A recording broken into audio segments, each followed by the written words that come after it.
Boa noite, pessoal. Eu gostaria de agradecer a presença de todo mundo que está aqui, todos interessados em melhorar os seus resultados clínicos e ou reprodutivos. Eu sei que parece bom demais para ser verdade, por isso eu separei as palavras de alguns dos nossos alunos e gostaria que vocês assistissem. É bem rapidinho. Hoje eu estou aqui em Brasília com o Dr. Rodrigo Barreto e ele tem um feedback para contar para vocês de como foi o curso, porque ele está cursando o curso da Preven Horse. Então, eu já conhecia a Preven Horse e fiquei muito bem impressionado com a ideia. Eu trabalho com cavalos atletas há algum tempo e também com criação de potros. E eu acho que faz todo sentido trabalhar com a endócrino aliada à nutrição, porque isso acelera nossos resultados e dá uma certeza maior de que estamos no caminho certo. Olá, tudo bem? Eu sou Flávia Macedo, sou médica veterinária. Meu nome é Maria Eduarda, eu sou estudante de medicina veterinária em Amazônia. Eu sou Amélia Nilsen, médica veterinária, trabalho com a parte de reabilitação funcional de casco, né? Então o tal do barefoot. Meu nome é Gabriela, eu sou zootecnista. Me chamo Felipe Chaves, sou médico veterinário, sou um dos alunos da Preven Horse. Eu comecei a perceber que as alterações endócrinas elas eram mais comuns do que a gente pensa. Você vê uma alteraçãozinha ali, outra aqui, e aí você começa a enxergar com outros olhos. Então, dentre as mudanças práticas principais que eu percebi, é que eu tenho outra abordagem durante os meus atendimentos. Eu vejo diversos procedimentos que eram cotidianos e já são executados, né, no dia a dia, de uma forma completamente diferente. Então, você passa a ver aquele exame clínico comum que você fazia com outros olhos, você repara em outras coisas, você começa a enxergar o cavalo como um todo. A gente fez tudo mais, a égua em um mês foi vista trotando no pasto, ainda com ferro, super bem.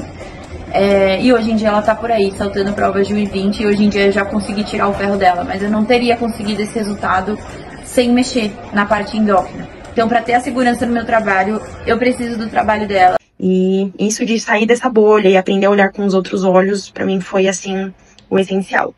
Eu consegui clientes, né, que mais próximos de mim. A gente conseguiu resolver muito mais problemas dentro dos áreas. Não só performance, que nem é meu foco de serviço, mas principalmente, né, éguas receptoras, éguas de criação, problemas com potros, recém-nascidos.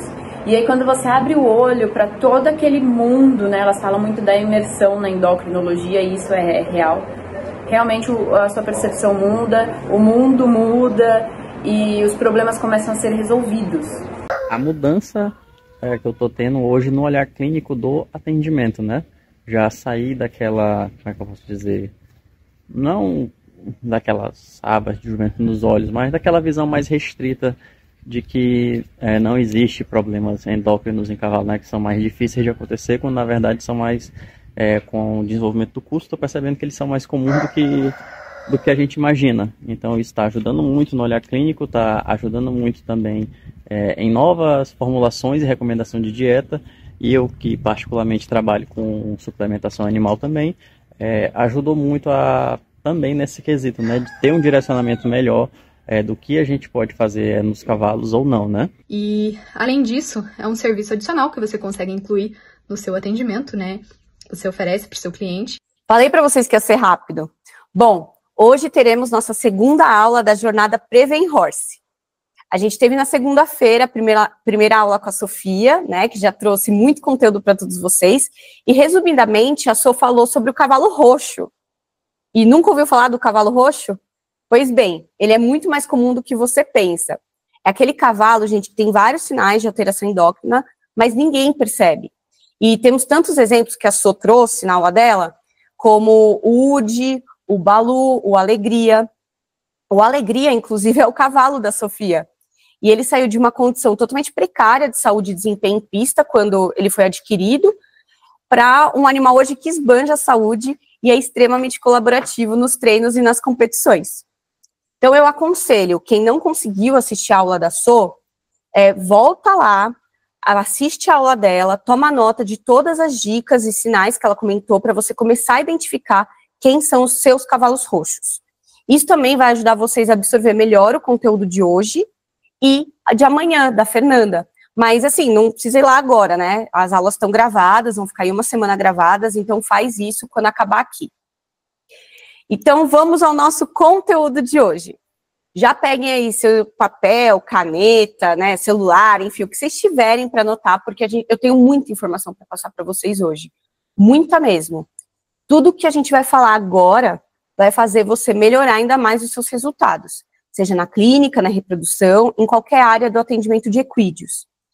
E quando a gente melhora resultados, gente, o que acontece? A gente fideliza e atrai mais clientes por conta da qualidade do serviço que a gente presta, e a gente tem que focar nisso, né? Porque no fim, o que todo cliente quer é justamente o resultado. Hoje eu vou ajudar vocês a darem, então, mais um passo em direção a esses objetivos. Para quem não me conhece, eu sou a Júlia Riso, eu sou médica veterinária formada em 2013 pela FMVZ USP, e atualmente eu sou sócia da Preven Horse. Eu não venho de uma família do cavalo, eu nasci com essa paixão, que eu não tenho nem ideia de onde veio, e tenho certeza que muitos de vocês entendem do que eu tô falando, né? Mas eu só tinha contato com cavalo em fazenda, hotel, sítio de amigos, e eu aprendi de fato o que eu sei sobre cavalos durante a faculdade. Logo que eu entrei, eu já comecei a fazer muito estágio básico mesmo, para entender o que era o cavalo normal.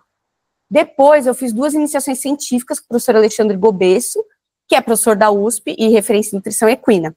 Uma foi trabalhando com éguas e potros, e a outra com fisiologia do exercício.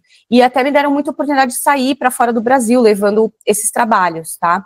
Mas conforme eu avançava para o final do curso, eu me interessei pela reprodução, que muitos de vocês devem gostar aí, né? E lá fui eu fazer vários estágios em centrais, e engatei mais uma iniciação científica agora com a professora Claudinha Fernandes, que muitos devem conhecer, é docente da USP, e referência em obstetrícia veterinária. Aí, quando eu me formei, eu virei residente em um Aras de puro sangue árabe, onde eu entrei como médico veterinário e gerente geral. Nem preciso falar para vocês o quanto foi desafiador, porque era muita responsabilidade, né, e eu ganhava bem, pelo menos. Longe disso.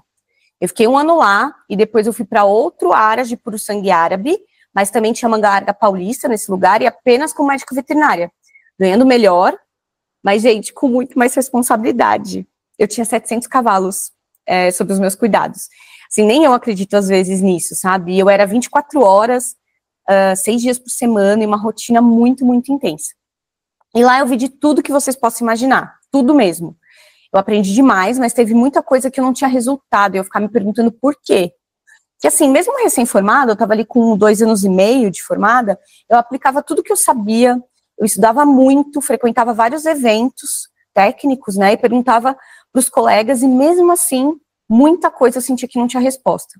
Vou dar alguns exemplos para vocês, e vocês vão entender por que eu estou falando disso, para a gente chegar na aula de hoje. Muitas das éguas que eu mexia na reprodução, tinham ali entre 8 e 9 anos, mas o útero delas parecia como se fosse uma vovó. Tinha muita endometrite recorrente, lavados sujos, sem contar, muitas dessas éguas faziam folículos anovulatórios. E o comportamento do tronco dessas éguas, gente, era muito difícil. O que eu já tive de égua tentando me matar não está escrito. E olha que eu sempre fui uma pessoa que manejou os animais com o máximo de delicadeza possível, respeitava os limites de cada um. Mas era um fato a dificuldade de mexer com essas éguas. E todo ciclo parecia que eu tinha uma nova dificuldade, sabe? Tinha um garanhão também idoso lá, super importante, tinha cólica quase todo dia. Eu não tô brincando, era assim, quase todos os dias eu tinha que sondar esse cavalo. E o sêmen dele ainda piorava a cada dia. Eu consegui usar no máximo em uma égua por vez, ainda centrifugando, desviando pipeta, fazendo 1 milhão de coisas. Esse cavalo, gente, acabou indo morar num hospital e ficou lá até seus últimos dias, que assim, não durou muito, tá, para ele chegar nesses últimos dias, infelizmente. Eu fiz de tudo que vocês podem imaginar na época. Inclusive, outros veterinários mais experientes no caso também tentaram ali e ninguém deu jeito. Sem contar que a gente tinha também muita laminite nos animais de prova, muita mesmo. E alguns desses animais simplesmente amanheciam mortos, puf. Tipo assim, você chegava, tava lá estirado na baia. Então era muito frustrante. E hoje eu entendo que apesar desse lugar não ter um manejo bom, muitos desses animais, eles tinham alteração endócrino-nutricional. E aí quando eu saí do Aras e me tornei autônoma, eu vi um mercado ainda extremamente competitivo e dominado. E aí eu pensei, nossa, e agora? Como que eu vou me destacar? Eu oferecia principalmente serviços na reprodução, né, equina, mas também atuava com assistência técnica, neonato e nutrição. Eu já mexia com essa parte. E eu comecei a construir tijolinho por tijolinho no dia a dia, e foi bastante difícil. Eu literalmente contava moeda, assim, para pagar minhas contas. Tinha problema também com clientes que não pagavam ou demoravam para pagar, acho que muitos de vocês passam por isso, e eu ainda me sentia sozinha, né, eu não tinha ninguém ali, às vezes, para dividir, embora os colegas me atendessem, eu tenho muitos amigos, ainda assim, você tá lá sozinho, é difícil, é bem desafiador. E aí eu persisti, apesar de tudo, e fui criando minha clientela. Só que aí a Fernanda, né, a Fê, que vai falar com vocês amanhã, ela apareceu e me propôs da gente trabalhar junto com nutrologia. E para mim foi ótimo, porque primeiro que eu já estava aplicando em alguns cavalos, inclusive algumas éguas na reprodução, e também porque a gente sabia que era um mercado muito promissor, já que tinha muito problema no campo relacionado com dieta errada. Aí na sequência veio a So, e como ela contou para vocês ontem, né, e trouxe o olhar da endocrinologia. E o que aconteceu fazendo essas parcerias? A minha carreira, a gente deu um salto. A gente começou a ter resultados inimagináveis. Melhorando realmente a vida dos cavalos e das pessoas que estavam ao redor, e isso virou uma realidade potencializada. Os nossos clientes, eles também começaram a fidelizar cada vez mais, atraídos pela qualidade do nosso serviço. E pensando nisso, a gente começou a trabalhar também com os colegas, para potencializar o resultado de todo mundo. Isso de verdade aconteceu. E eu quero mostrar para vocês que todas essas histórias, elas são reais, né? Tem um fundo, por que as coisas melhoram quando a gente mexe na parte endócrino-nutricional. Eu vou compartilhar com vocês aqui uma apresentação para a nossa aula. Vamos torcer para que tudo ocorra bem, porque às vezes o computador, olha lá, já sumiu aqui da minha tela. Deixa eu ver se eu fizer aqui, se volta. Ah, voltou, que bom. Então, ó, compartilhando aí com vocês, né, é sempre assim, a gente tá na aula, aí tem que pedir um pouco de paciência para a tecnologia nos permitir apresentar. Bom, então, né, aqui estão os slides da minha aula, e hoje eu trouxe para vocês um caso reprodutivo, tá? O caso de uma égua, quarto de milha, que a gente foi chamada justamente porque ela estava tendo problemas na ICSI. Se tiver alguém aí mais novo, que não sabe o que é ICSI, é aquele processo de fertilização in vitro que a gente coloca o espermatozoide diretamente no ósseo, tá? Mas quando a gente chegou para atender, os problemas dela estavam longe de ser apenas na reprodução, bem longe. E aí, quantos de vocês já escutaram aquela frase, né, a famosa frase, a reprodução é um luxo. Se uma égua não está bem, a reprodução será a primeira coisa afetada. E eu acreditei nisso, gente, por muito tempo.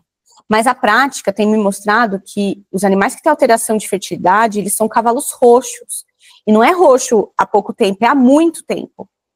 As éguas que eu comentei que trabalhei todos esses anos de reprodução a campo, os ganhões problemas, fazendo um retrospectivo, né, eu já tinha falado um pouco para vocês isso, mas eles apresentavam vários sinais de alteração endócrina que eu ignorei, até eu começar a trabalhar na Prevent Horse e mudar o meu olhar mesmo. A gente brinca, depois que você vê, é impossível desver. E o caso dessa égua vai dar um panorama para vocês disso.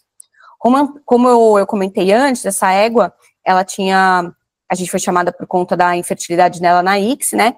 E vale ressaltar que era uma égua idosa, era uma égua de 18 anos na época. E eles estavam tendo problemas, principalmente na conversão. Ela até maturava os ócitos, apesar de na coleta vir bem poucos. Isso é bem característico de égua idosa, tá, gente? Ter menos folículos. Mas ela até maturava, mas não convertia nada. E já há muito tempo, na verdade, essa égua já não era muito boa na reprodução. Ela foi para esses programas de ICSI porque ela não era mais utilizada em programas de transferência de embrião convencional porque ela tinha uma baita dometrite recorrente. Tá? E por ter sido uma égua extremamente consagrada no esporte e com genética importante, ela foi encaminhada para aspiração. Então, olha a responsabilidade que se tem, né? E aí, pô, não converte embrião, o que está acontecendo? E aí, quando a gente foi pegar histórico, a gente foi informado que essa égua já vinha apresentando problemas na conversão anteriormente. Ela, na época, ficava em uma central de reprodução em São Paulo, que não estava conseguindo converter nenhum embrião na ICSI, apesar de todos os esforços. E aí os veterinários do local, eles repararam que ela tinha uma propensão em manter um score de condição corporal alto, mesmo com o controle do aporte calórico da dieta. E aqui, gente, antes da gente continuar, vale a pena, né, a gente relembrar algumas coisinhas sobre a avaliação de score de condição corporal. Vocês conhecem a escala de score de condição corporal do RENEC, aquela que vai de 1 a 9? Porque eu sei que tem muita gente que até conhece, tem alguns que não, mas tem muita dificuldade em fazer a aplicação. E fica tranquilo que, se for o caso de algum de vocês, que até conhece, mas não sabe aplicar ou desconhece totalmente, eu tô aqui para ajudar vocês a tirarem de letra. E isso, gente, tem que estar muito fácil na cabeça de vocês, para quando vocês chegarem no campo, vocês aplicarem e já verem se vocês podem estar lidando com um problema ali ou não, tá? Então, o score de condição corporal é uma avaliação criada exclusivamente para a gente identificar acúmulos de gordura subcutânea.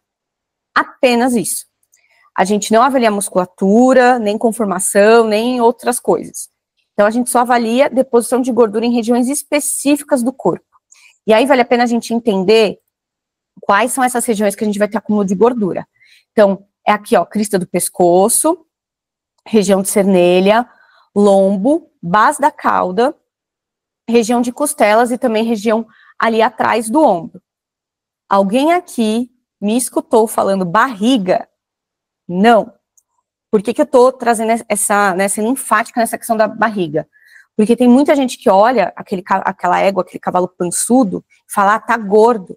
Mas, gente, a barriga, ela não entra na avaliação porque ela varia muito por várias coisas. Tipo e qualidade dos alimentos consumidos vão influenciar, inflamação do trato gastrointestinal, infiltrado gorduroso em órgãos, presença de feto, se for uma prenhez, né? Entre outros. Então, assim, esqueçam barriga a partir de hoje. E aí, também, a gente tem aqui a tabela, né, da avaliação do score de condição corporal. Lógico que eu não vou ficar entrando, olha essa quantidade de inscritos, mas o que vocês têm que guardar daqui? O 1 é o extremamente magro e o 9 é o muito obeso. Esses extremos, obviamente, são péssimos. O que a gente está buscando ali de ideal? O score 5, que é o score moderado. Pode variar ali entre 4 a 6, então de moderadamente magro a moderadamente gordo, mas o ideal é que a gente sempre fique mais próximo do 5, porque do 4 para baixo eu vou ter problema, né, porque vai faltar, tá faltando ali condição para desempenhar as funções do corpo. Do 6 para cima, eu já vou tendo um acúmulo de gordura excessivo e que vai trazer pra gente muitos problemas, que eu vou falar rapidamente, vou falar aqui na sequência para vocês, aqui eu só vou trazer umas fotinhos para vocês terem uma ideia do que é o quê. Então, ó, esse cavalo aqui, gente, é um típico cavalo 5. A gente consegue ver que ele tem, ó, ele não tem nenhuma ponta de osso aparecendo, mas quando a gente palpa esse cavalo, e até pela imagem dá para ter uma noção, a gente consegue sentir ali os ossos dele, né, de forma palpável, muito fácil. Então, esse é o nosso 5, é quem a gente busca. Aqui a gente já tem um animal que tá num score mais baixo, a gente tá falando aí de um score 3, mas tem gente que olha para essa égua e fala, meu Deus, tá caquética, tá morrendo. O score 3 é ruim, mas ainda não é horrível. O que essa égua tinha muito de problema era também atrofias musculares, mas que aí é muito comum as pessoas confundirem isso numa avaliação de score para saber se tá muito magro ou muito gordo, né? Ela tinha outros problemas, inclusive sinais, né, fortes de alteração endócrina, que a gente vai falar mais pra frente, mas eu já conversou bastante com vocês ontem. E aqui, ó, uma égua também, já é um score 4, a gente consegue ver costela nela, que não era pra eu estar conseguindo ver, mas a gente vê que ainda ela tem recobrimento de gordura, e ó, e diferente daquela égua anterior, né, dessa aqui, o que difere, que às vezes tem gente que olha pra essa égua e fala, não, ela tá bem, musculatura, é uma égua quarto de milha, com muito mais musculatura, isso engana, então a gente precisa realmente avaliar as adiposidades naqueles locais que eu comentei com vocês. E aí a gente também tem esses caras aqui, que são os bem gordinhos, né? Olha como esse cavalo, gente, é todo redondo. E eu não sei se vocês percebem, ele não tem musculatura nenhuma. A gente vê perda muscular aqui em pescoço, a gente vê perda muscular aqui em região de escápula e peito. Ele é um pouco selado, até porque ele não tem um suporte legal aqui em costas. Falta musculatura aqui, só que ele tá tão gordo, esse cavalo, que tapa esses defeitos, né, tapa essas alterações. E para vocês terem ideia como a gente é gordura, olha aqui, nessa região aqui da espádua, espero que esteja aparecendo meu cursor, e aqui a região, enfim, né, da garupa ali, da coxa. Isso aqui, gente, é celulite. Então, esse cavalo já era um score 8, tá? Bom, e por que, raios, o excesso de nutrientes, o excesso de gordura é tão importante, precisa ser reconhecido num cavalo. Porque quando a gente tem Massa gorda em excesso, galera, o tecido adiposo, ele pode ir se tornando disfuncional. Cada vez mais a gente vai ter alterações. Muitas pessoas não sabem, mas a gente precisa lembrar que o tecido adiposo, ele é um grande produtor de hormônios, ele é um baita tecido endócrino, e ele produz as adipocinas, dentre elas a leptina e a adiponectina. Essas duas, elas afetam o sistema cardiovascular, o fígado também, pâncreas, cérebro e até o sistema imune, então elas têm um efeito muito grande no corpo. Em segundo lugar, quando a gente tem excesso de gordura, a gente tá falando de uma célula que ela não vai se multiplicar mais, né, depois de uma certa idade, ela só vai aumentar de tamanho. E a Sofia já adiantou isso para vocês ontem. Então, essa célula vai crescendo, mas a nutrição dela continua chegando pelo mesmo vaso sanguíneo. E aí essa irrigação, ela começa a ter cada vez mais dificuldade em nutrir as células do tecido adiposo, gerando hipóxia no local e até morte celular. Aí quando a gente tem morte celular, o que acontece? Morte celular, gente, ela leva à ativação dos macrófagos residentes ali, que vão liberar uma série de citocinas e, por sua vez, vão levar o corpo a um estado de meta-inflamação. Júlia, nunca ouvi falar de meta-inflamação. Pois bem, meta-inflamação, gente, é uma inflamação crônica de baixa intensidade. Então, se você fizer exame de sangue, provavelmente você não vai pegar nenhuma alteração. Se fizer um fibrinogênio lá, até um SAA, você não vai pegar alteração. Porém, se esse estado de inflamação constante leva a respostas inflamatórias desreguladas, porém, esse estado, né, ele vai levar a respostas inflamatórias desreguladas quando a gente tem algum insulto ocorrendo. Então, se tiver algum problema ali, por menor que ele seja, o corpo vai reagir muito, porque ele já está todo ativo. E muitas vezes aquele cavalo que teve uma mudancinha de manejo, ele já desencadeou algum problema de pele, ou um problema respiratório, ou até uma cólica, porque ele é esse cara meta-inflamado.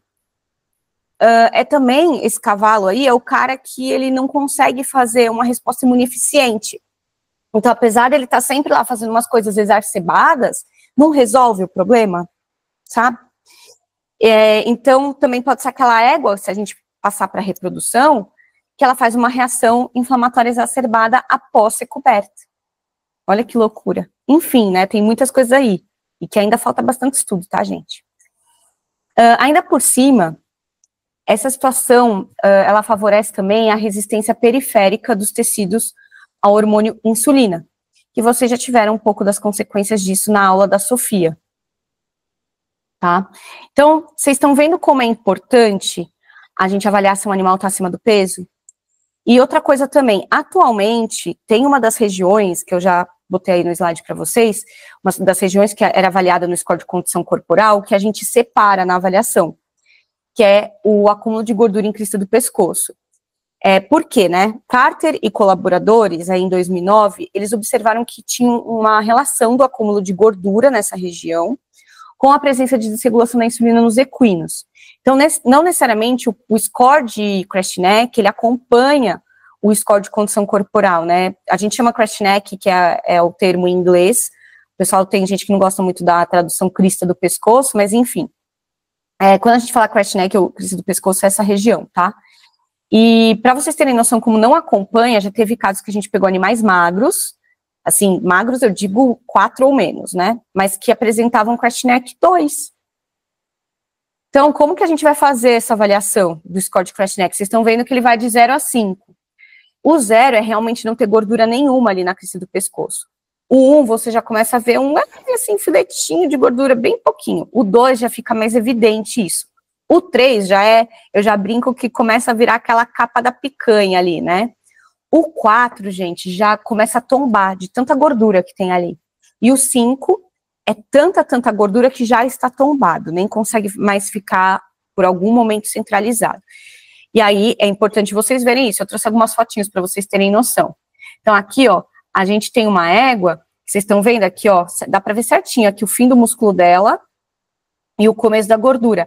Essa égua é uma que já tá indo do 1 para o 2, tá, gente? Já é uma gordurinha maior do que 1, apesar de na foto parecer que é pouco. Aqui a gente já tem um cara que ele já é um 3. Olha a capa da picanha. Aqui, tipo, parece uma gordura até destacada, né? E vocês vão ver que quando o animal tem perda muscular em pescoço, parece que fica mais gritante, assim, essa separação ali.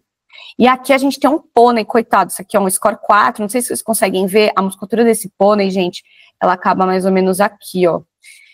E era muita gordura, era até uma gordura dura, tipo, eu não tava tombando, ela tava, assim, ela balançava muito, quase tombava, mas era muita gordura, assim, um acúmulo absurdo. E uma criança montando esse pôneizinho. Então, a gente precisa ficar muito atento a essas alterações. Enfim, aí agora que eu fiz esse pequeno adendo, mas que era justamente para passar esse conteúdo para vocês, né, vocês já anotarem aí, saber fazer a avaliação de score de condição corporal e de crash neck, a gente vai voltar para o nosso caso.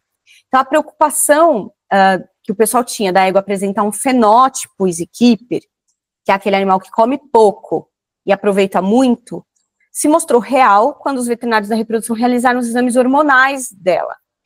Ela tinha tanto a CTH quanto os hormônios tiroidianos alterados.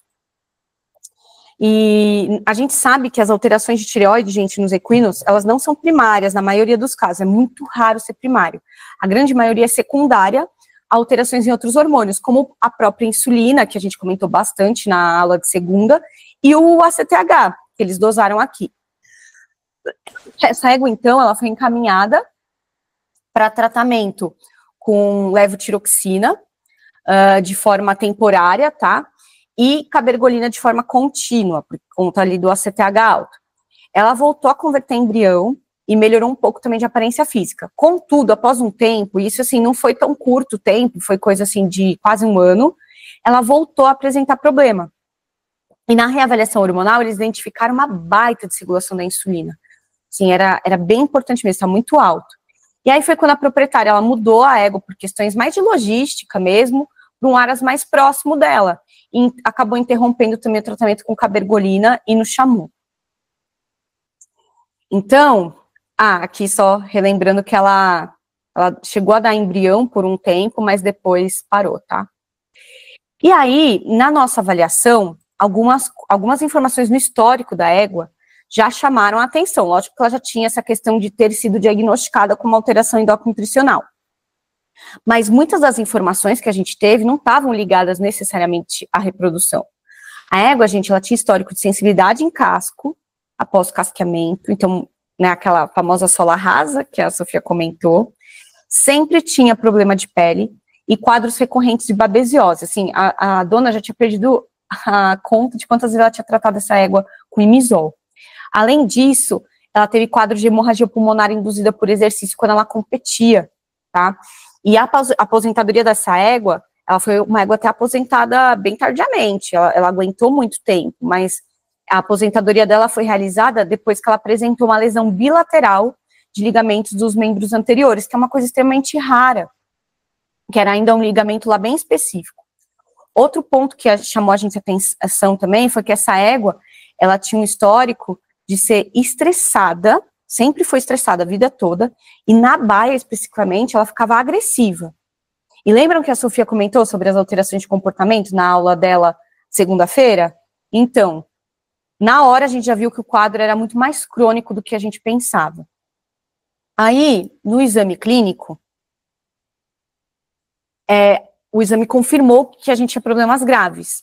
Não sei se vocês estão conseguindo ver aqui, mas a égua, gente, ela apresentava um crash neck ali, bem próximo de 2 já. Não sei se vocês conseguem ver, ó, que eu deixei circulado. Tá? Essa parte toda aqui de cima é gordura. Ela também apresentava perda muscular de top line, que são aquelas regiões de musculatura de pescoço, dorso e garupa. E tem gente que talvez olhe para essa foto e fala, não tem perda, mas vamos aqui, ó. Olha como a gente tem um afundamento aqui dessa região de musculatura de pescoço, né, onde a gente aplica a vacina. Vocês conseguem ver que tem um afundamento? Embora seja uma foto, a gente consegue observar isso. Sem contar que, assim, já puxando nessa parte da frente da égua, a gente tem perda aqui, ó, de musculatura em peito, em região de escápula. Vocês vão ver como essa égua vai mudar depois. A gente também tem perda muscular aqui, ó, em dorso, principalmente em região de cernelha. Não é uma perda absurda, a da cernelha é um pouquinho mais evidente, tá? Mas até fica um pouco mais difícil na foto. E aqui, na garupa, olha como ela tem perda. Quadrimilha, gente, é um cavalo que tem uma musculatura muito desenvolvida. Olha como a gente tem, tipo, esse afundamento ali.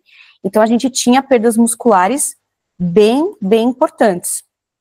Além disso, ela tinha afundamento da fossa supraorbitária, como vocês podem ver aqui nessa imagem, ó, como está bem afundado. Tinha vários sinais de gastrite, tinha presença de leite, né, galactorreia, e olha que assim, ela tinha parido há anos. E também tinha um casco com formato achinelado, que embora talvez fique difícil para alguns de vocês verem, é bem achinelado esse casco, a gente consegue ver que tem um crescimento maior de pinça, mas até pela sensibilidade de casco, o pessoal deixava o casco muito longo, vocês veem que é um casco excessivamente comprido, precisava realmente casquear, mas eles não tinham essa possibilidade porque a égua ficava muito sentida, tá? Então, o afundamento de fossa, ele mostra que o animal não está conseguindo utilizar a dieta como deveria, o que leva a mobilizar, né, a gordura de reserva que tem presente nessa região. A perda de musculatura também indicava isso, que o corpo dela não estava conseguindo utilizar a alimentação como deveria. E a presença de leite na glândula mamária é outro indicativo que tem alteração hormonal, tá? Como insulina e prolactina. E o formato achinelado do casco, o crescimento excessivo de pinça, a Sofia comentou com vocês, é por conta dos picos de insulina, né? Eles vão levando a esse crescimento anormal do casco. Bom, aí os exames laboratoriais, eles confirmaram que a égua estava alterada e que, assim, o ACTH, ele realmente estava fora do esperado para a época do ano, mas o que mais chamou a atenção na gente foi toda a avaliação de insulina dela. Ela tinha desregulação da insulina. Então, em vez da gente sair voltando com a medicação para a PPID, a gente preferiu focar em tratar a desregulação da insulina antes de qualquer coisa. Que é importante ressaltar, gente, que os estudos mostram que para o controle da PPID, a gente tem que fazer terapias multifatoriais, principalmente ajustando a dieta dos cavalos. E quando a gente ajusta a dieta, a gente tem que reavaliar, ver se deu certo, né? E tomar muito cuidado, gente, com o uso de hormônio. A gente usa, às vezes, hormônio sim nas alterações endócrinas, mas tem que lembrar que todo hormônio, ele atua no que você quer, mas também em vários outros locais e funções que você não quer. E, assim, você nem imagina, às vezes, também onde está atuando. Tem coisas que a gente não sabe ainda, falta estudar. Então, medicar é sempre um complemento do tratamento. E apenas às vezes, quando a gente tem realmente indicação. Porque sempre vai ter risco. E aí, então, a gente estabeleceu o tratamento dela em dieta, a gente ajustou a dieta, principalmente a questão de quantidades que ela estava sendo alimentada, e a gente decidiu repetir o uso de levotiroxina de forma temporária e com curta duração, para ter um efeito, evitando um efeito rápido, já que tinha também pressa aí na resolução desse caso, mas buscando realmente o que era melhor para a égua. E a forma temporária é para evitar aí questões de os efeitos colaterais, né, digamos assim. Bom, após os 60 dias, o que tivemos, né? Ela respondeu muito bem, e essa égua voltou de cara a converter em embrião. E o que era interessante dela é que a quantidade de ócitos coletados dela era sempre muito baixa. Então, por volta de 3 a 4, só que ocorria uma conversão de 2 embriões em média por aspiração. Ela já chegou até a converter 3 embriões de uma vez. Isso mostra como a quantidade de ócitos, gente, não significa qualidade. É por isso que às vezes eu tenho éguas que dão 15 ócitos e não converte nenhum. E éguas como essa que dão poucos, mas tem muita conversão. E eu tenho certeza que vocês já viram e já pensaram em várias éguas aí na cabeça de vocês, eu tenho certeza. Mas não foi só a melhora reprodutiva que a gente teve. A musculatura dessa égua normalizou, tá? Então eu trouxe aqui as fotinhos dela, né? Então olha isso. Aqui a gente tem aquela primeira foto que eu mostrei para vocês, aqui a foto dela após 60 dias. Vamos avaliar, porque eu sei que muita gente vai ter dificuldade de ver como ela normalizou a questão muscular. E eu dei uma editada aí, né, nos fundos, só porque a gente sempre não expõe os clientes, né? Bom, olha como ela tinha bastante perda muscular aqui em pescoço, ela estava até querendo dar uma invertida. Olha como ela melhorou, né, essa tábua do pescoço e normalizou essa questão de postura de pescoço, porque voltou a ter músculo. A gente vê também que aquele crash neckzinho, que apesar de não parecer muito, ele melhorou, não zerou, mas ele melhorou. Também, olha como ela ganhou, gente, musculatura. Eu fico impressionada, às vezes, com essas comparações. Olha o peito dessa égua antes, e olha agora, a região de escápula dela, como a gente vê musculatura. Sem contar as costas, ó. A gente não vê mais perda muscular. Ela, inclusive, a gente consegue ver que ela tá muito mais mantendo ali a postura. A gente vê até uma perda de abdômen aqui, não abdômen, né, de abaulamento do abdômen, porque justamente começa a ter musculatura em dorso, ela consegue fazer a contração desse abdômen. E olha também essa garupa, que tinha extremamente afundado aqui, ó, nessa região, olha como agora tá redondinha. Olha como a gente ganhou musculatura aqui, ó, em região, né, da soldra. Enfim, é muito visível as alterações. E o pessoal lá ficou assim de cara, porque é uma égua que não estava trabalhando, né, uma égua que estava realmente só sendo utilizada para reprodução. Além disso, olha a fossa dela como melhorou. Então, aquela fossa bem afundada, ó, aqui a gente já tem um afundamento leve. Então, mostrando pra gente que ela voltou a conseguir utilizar a alimentação. A galactorreia também diminuiu muito, a ponto dela apresentar algumas gotinhas só, e o padrão também de crescimento dos cascos melhorou. Ela começou a ter umas linhas novas ali de crescimento, menos achinelado. Só que aí, né, ela manteve a reprodução bem, só que após 6 meses de acompanhamento, o ACTH, ele continuava alto, ele se manteve alto de forma persistente. Então a gente falou, não, realmente vamos ter que iniciar o tratamento com pergolida nessa égua. A pergolida é a droga de escolha, tá, gente, para PPID. É a droga aprovada nos Estados Unidos pelo FDA e a droga que tem menos efeitos colaterais, aí quando a gente fala de PPID. E ainda tem um valor extremamente acessível. Aqui no Brasil, quem está manipulando é a Drogavet. E aí eu nem preciso dizer para vocês que ela manteve bons resultados na reprodução, né, que a conversão embrionária dela se manteve ótima. Mas, acima de tudo, a saúde e o bem-estar dela melhoraram. Então, é um combo, gente. Por isso que a gente melhora a performance, porque eu melhoro a saúde e bem-estar. Isso se deve ao equilíbrio hormonal. E aí, muitas dessas éguas que apresentam ciclos estrais irregulares, baixa conversão embrionária, elas têm esses sintomas por baixa qualidade folicular.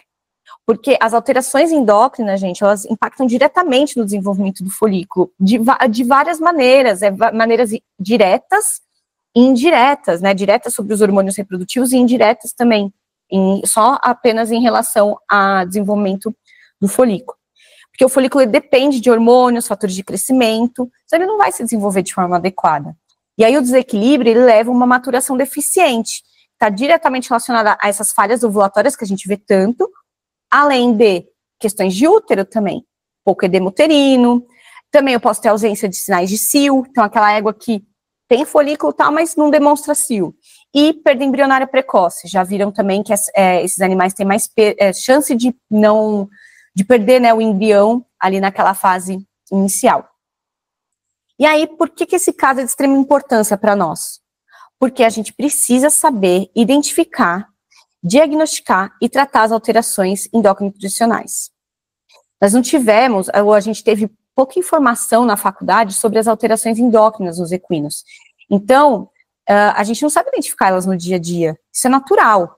Mas qual que é o problema disso? É que a gente desconhece essas alterações, fica com um monte de cavalo roxo por aí, porque muitas das alterações clínicas e ou reprodutivas que a gente tem, que a gente está lidando, é justamente dessas questões, né? Então, a falta de desempenho em pista, falta de resultado que a gente está tendo, é o cavalo roxo, é o cavalo que a gente não está conseguindo ver. E o pior de tudo, essas bagunças hormonais, elas estão cada vez mais frequentes, justamente pelo estilo de vida que os cavalos têm. É muito comum os veterinários só pensarem em alteração endócrina quando eles veem cavalos gordos, mas eu já adiantei aqui para vocês, a gente tem muito cavalo magro que tem alteração, inclusive muitos desses cavalos magros que têm dificuldade para ganhar peso, eles já são animais que estão ali descendo na curva. Assim, é muito maluco. Porque, ó, vou dar um exemplo para vocês aqui desses fatos, ó, essa égua aqui, gorda, a gente consegue ver, ó, ela tem a crash neck, ela é toda redonda e não é de musculatura, olha como fica muito evidente que ela não tem musculatura em peito e tal, em região de pescoço. Mas se eu te contar que essa égua aqui, ela tem o mesmo problema dessa égua. Só que sabe qual que é a diferença entre essas duas? Essa égua aqui da direita, ela já tá no declínio. Essa égua aqui da direita, se a gente não intervir o mais rápido possível, vai morrer. Porque ela já não consegue utilizar mais nada do que ela está comendo. Tá? Então, eu sei, gente, é muito louco, né? E o que acontece também no campo? Quando a gente olha a égua da esquerda, a gordinha, a maioria faz o quê? Tira a ração, corta tudo, se der, coloca ela num piquete rapado, a égua fica lá sobrevivendo de ar. E já da direita, dá ração. Pô, ela não tá comendo, não sei o que tá acontecendo, deve ter algum problema de dente, não sei o que. Dá ração. Coloca um monte de alfafa, entope de suplemento. E eu garanto para vocês que não é por aí. Porque boa parte das vezes a gente tá só piorando o problema. Inclusive, essas duas condutas pioram o problema das duas. E eu sei que vocês fazem isso porque eu já fiz parecido por alguns anos da minha vida, até eu aprender a observar esses sinais e conseguir oferecer tratamento adequado para esses animais. Então, vamos falar rapidamente sobre os sinais. Alguns a Sofia já trouxe para vocês, mas eu vou relembrar, e outros eu vou trazer sinais novos, né? Também do que já foi comentado aí no caso da égua quarto de milha.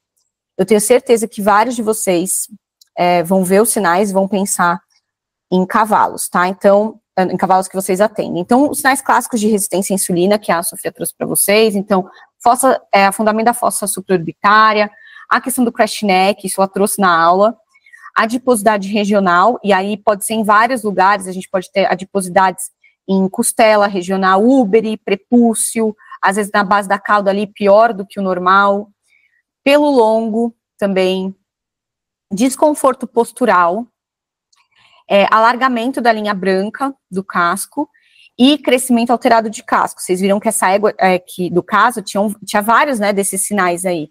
E aí, ó, até eu botei para vocês uma imagem, é muito comum a gente encontrar o pessoal põe uns saltinhos, né, porque é bicho que não vem talão. Mas é por isso, cresceu muito a pinça, você vai deslocar o peso para trás e aí não vai vir talão mesmo. E a gente tem até casos mais graves, como desse raio-x que eu coloquei aí, que aí já é uma rotação, né, de terceira falange, infelizmente. E aí tem outros sinais, né, que estão relacionados a outras doenças. A gente pode ter queda de desempenho, letargia, atrofia muscular, como esse cavalo, coitado, é pura falta de musculatura, abdômen pendular, que a gente consegue também ver nessa imagem, então fica essa pancinha aí, polidipsia, poliúria, então acompanha muito, né, o excesso de consumo de água e o excesso de urina, deposição anormal de gordura também no corpo, hiperidrose ou anidrose, então é aquele cavalo que ou sua muito, ou você vê que ele sua menos que os outros, e tem alguns animais que inclusive param de suar. Aliás, esses de anidrose, gente, assim, são os mais desesperadores, porque esses cavalos também já estão num quadro muito crônico e a chance da gente até ter perda deles é enorme. E degeneração do ligamento suspensor do boleto também é uma coisa que já foi visto, porque a gente tem alterações aí do colágeno, tá? Infecções recorrentes, ó, esses bichos com problema de pele, assim, é batata, eles têm alteração endócrina. Infertilidade também, alterações de comportamento, perda de peso progressiva. Podemos ter sintomas neurológicos, então às vezes você acha ali que é uma EPM, não é. Hipertricose, e aí não é nem só o pelo longo, como é o sinal de segulação da insulina, é aquele animal que começa a parecer um urso, sabe, que não troca o pelo. E laminite. Então a gente tem várias alterações aí. Eu tenho certeza que vários de vocês devem ter pensado, estar pensando em animais que passaram pelas suas mãos e que tinham vários dos sintomas que eu comentei. Os famosos cavalos roxos. Olha como vocês já atenderam um cavalo roxo. Em especial, deve estar vindo à mente de vocês aqueles que vocês fizeram de tudo para resolver o problema e não conseguiram. Como a gente fica frustrado quando acontece isso. Eu acho que não existe coisa mais frustrante do que a gente realmente fazer de tudo ao nosso alcance, o cavalo nem sequer apresentar uma resposta. Eu já passei muito mesmo por isso. Então, hoje eu entendo que estava apagando fogo e não resolvendo a causa principal. E aí, a partir da hora que eu identifiquei os sinais clínicos, mesmo se eu não tiver uma queixa clínica ou reprodutiva específica, eu preciso fazer diagnóstico. Mas, Júlia, ele tem os sinais, mas ele está indo bem no esporte, ele não manca, não tem nenhuma clínica que está incomodando o proprietário. E aí que reside o grande perigo, galera. Porque as alterações endocrino-nutricionais, elas são silenciosas, elas evoluem de forma lenta. Quando a gente começa a ver muitos sinais delas, é porque o quadro já está ocorrendo há um bom tempo. E há muitas alterações gerais. O tratamento vai ficar mais caro, longo, e o prognóstico vai ser sempre pior. Vou dar um exemplo para vocês, de que a gente tem que saber fazer o diagnóstico, tá? E a gente precisa buscar ajuda para isso. Recentemente, a gente teve um colega que nos chamou para ajudar no caso. Mas ele disse que o proprietário está com medo de fazer o atendimento porque já tinha gastado muito dinheiro com o exame. Quando a gente foi ver o que tinha sido pedido, a gente viu que vários dos exames que o colega tinha feito indicação não tinham base na comunidade científica. Como ele não tinha muita ideia do que pedir, porque, beleza, identifiquei o sinal, mas eu preciso saber fazer o que é para fazer diagnóstico. Então, como ele não sabia muito o que ele estava vendo, do que eram aqueles sinais, qual que era a alteração que ele tinha que buscar, ele rodou 3 exames que já não iam trazer muita resposta, e ainda fez a dosagem de um hormônio especial, o ACTH, que a gente comentou aqui algumas vezes, usando supressão por dexametasona para fazer a avaliação.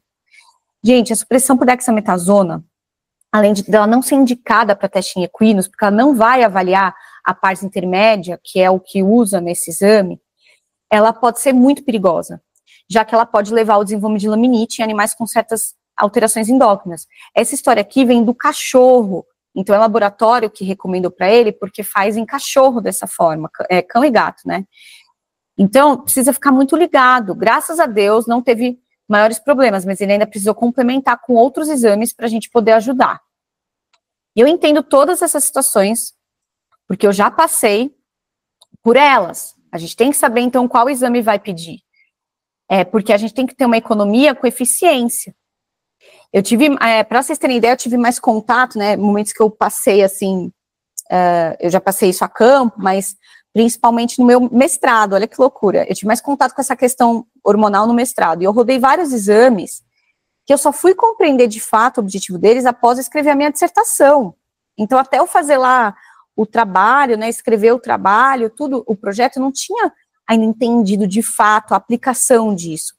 Um exemplo, eu fiz a dosagem do triglicérides dos pôneis no meu projeto, para ver a resposta à suplementação lá que eu usei.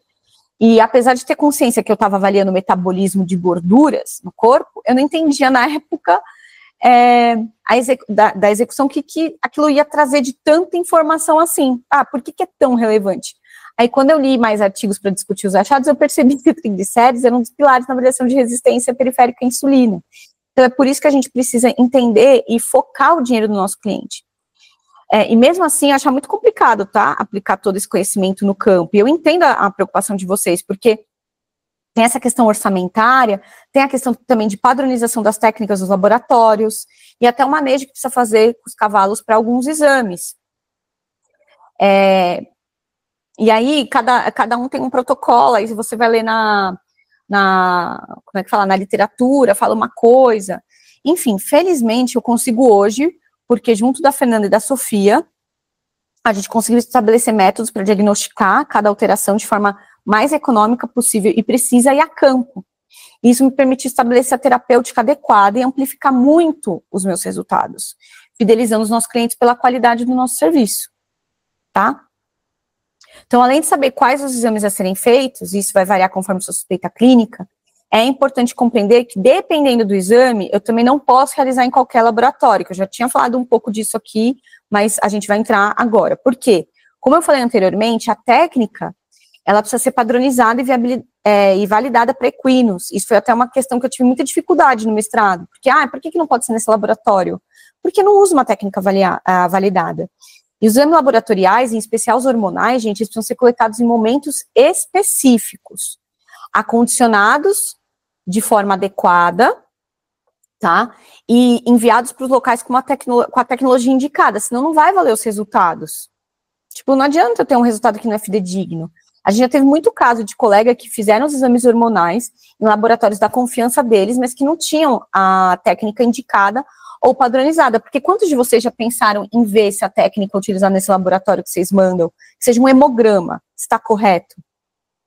E aí, né, a gente manda para um laboratório, não manda para esse laboratório que tem essa condição, e aí, o que acontece? Para eu conseguir assessorar o colega, para a gente conseguir começar a discutir a alteração endócrino-nutricional, ele precisa recoletar as amostras. gera tempo perdido, gastos que o cliente não quer ter.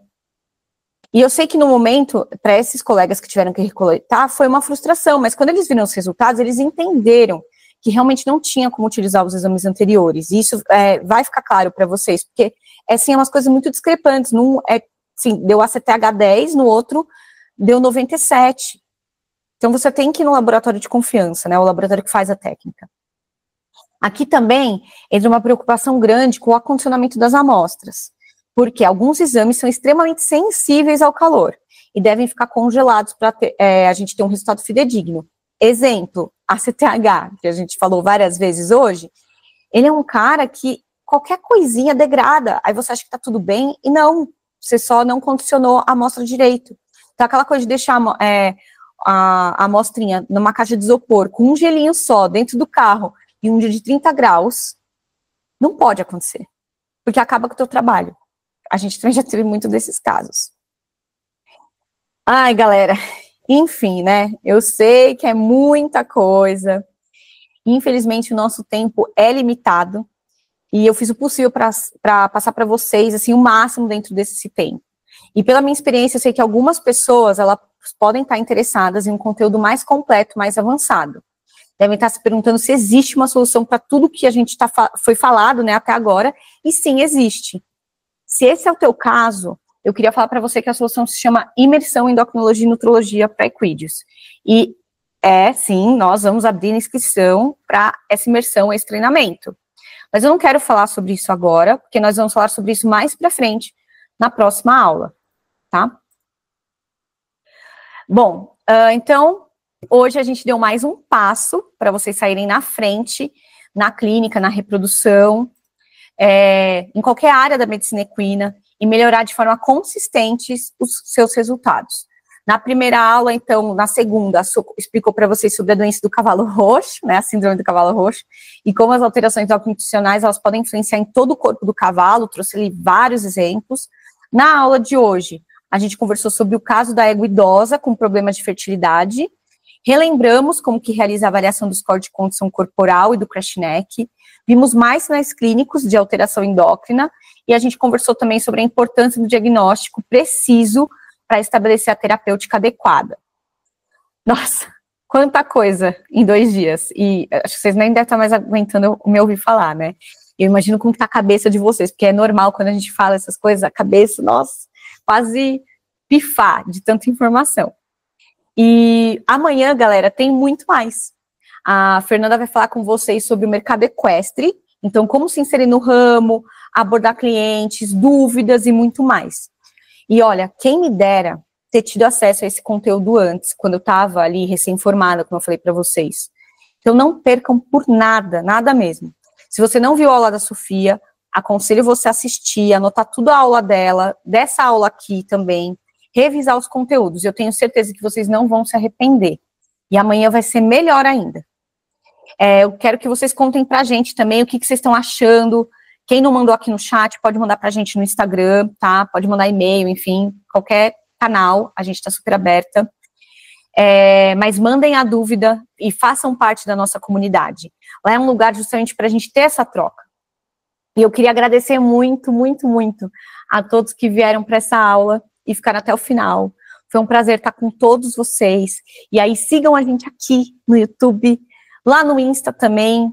Mandem dúvidas, vai ser um prazer falar com todos vocês.